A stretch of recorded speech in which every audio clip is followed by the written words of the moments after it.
DMP, kompanie Natana, kompanie Shima.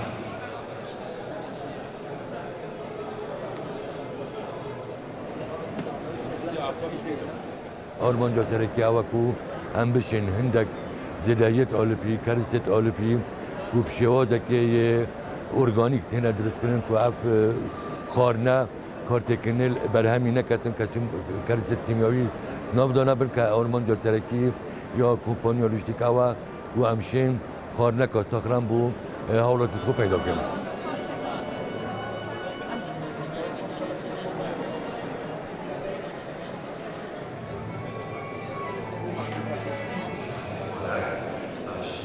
لهولێرە هاتیمەلۆی بتوانم بە نزیکەوە پیشانگای بینم پیشانگای کشتتوکار زۆر گرنگە و لەوێ ڕاهاتیمە بزانم ئەم پیشانگایە دەوری خۆی چییە چه بەروبوومەشی خۆمالیە چی ئەزنەبیە.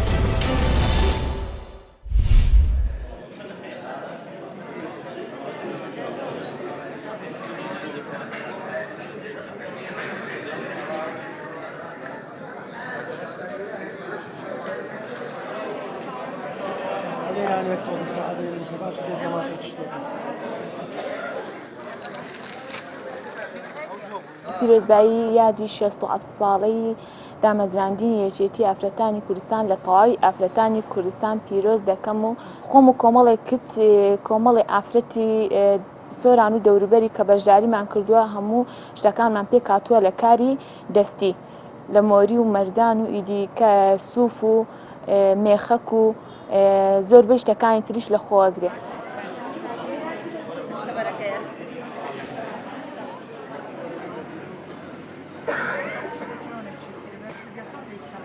ئێمە وەکو ئەنجومەنی سوانێکی ئافرەتانی کوردستان هەستان بەکردنەوە پێشانگایەکی کاری دەستی لە ڕۆژە پیرۆزەدا بە ئەو ئافرەتانە کە کاری دەستی جوان دەکەن و هەروەها لە یادی 67 ساڵی دامەزراندنی یەکێتی ئافرەتانی کوردستان گەمترین پیرۆزبایی ئاراستی ئافرەتانی کوردستان بەگشتی دەکەم و پیرۆزبایی لە خەیزان و کەس و کارە سەربەرزی شەهیدەکان دەکەم.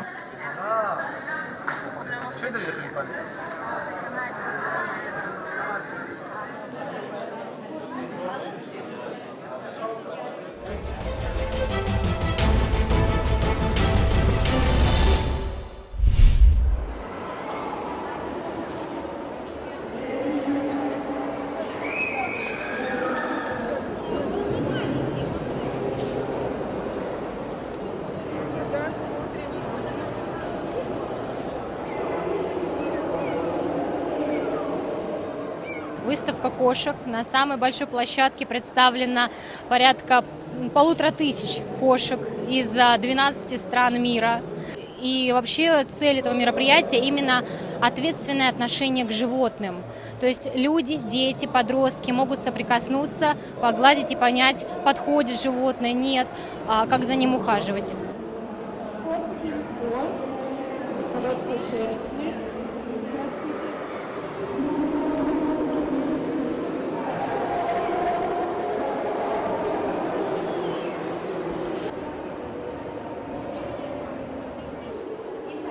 Самые дорогие животные, самые ценные, те, которых мы оставили для разведения, то есть они не продаются, соответственно, они, можно сказать, для нас бесценные. Если в ценовом эквиваленте у нас животные под кастрацией, то есть без права разведения, на данный момент 60 000 рублей.